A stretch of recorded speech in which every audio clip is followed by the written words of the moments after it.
నమస్కార్, నా పేరు doctor Jasmine Salkar, clinical head and consultant reproductive medicine Hegde fertility Malakpet branch నుండి. IVF test tube baby ట్రీట్మెంట్లో embryo transfer అయ్యాక అది ఏ రకాలుగా ప్రికాషన్స్ తీసుకోవాలి అని చాలామంది డౌట్స్ అడుగుతారు. సో ఎంబ్రియో ట్రాన్స్ఫర్ అయ్యాక న్యాచురలీ అది this is a stressful time. అది చాలామంది మైండ్లో అది ప్రెగ్నెన్సీ వస్తుందా లేదా, రిజల్ట్స్ ఎలా వస్తాయి అని టెన్షన్ తీసుకుంటారు. కానీ మీరు అయితే first and most important thing is keep your self relaxed, stress free ఉండాలి. రెగ్యులర్ యోగా మెడిటేషన్ చేయొచ్చు దీనికి.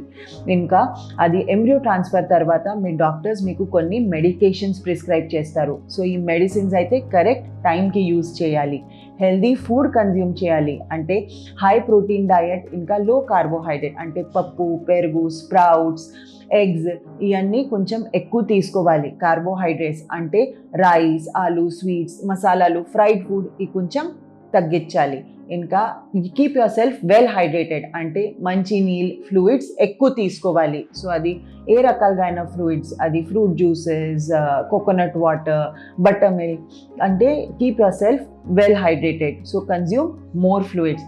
అడిక్వేట్ రెస్ట్ తీసుకోవాలి. కంప్లీట్ బెడ్ రెస్ట్ అయితే అవసరం లేదు. వర్కింగ్ విమెన్ అయితే మీ వర్క్ కంటిన్యూ చేయొచ్చు, కానీ take good around 7 to 8 hours of good night sleep. So ఈ జనరల్ ప్రికాషన్స్ కంటిన్యూ చేస్తే, ఇంకా హెల్దీ లైఫ్ స్టైల్ ఫాలో అయితే మీకు అయితే ఎంబ్రియో ట్రాన్స్ఫర్ తర్వాత కొంచెం సక్సెస్కి ఛాన్సెస్ మంచి ఉంటాయి. ధన్యవాదాలు.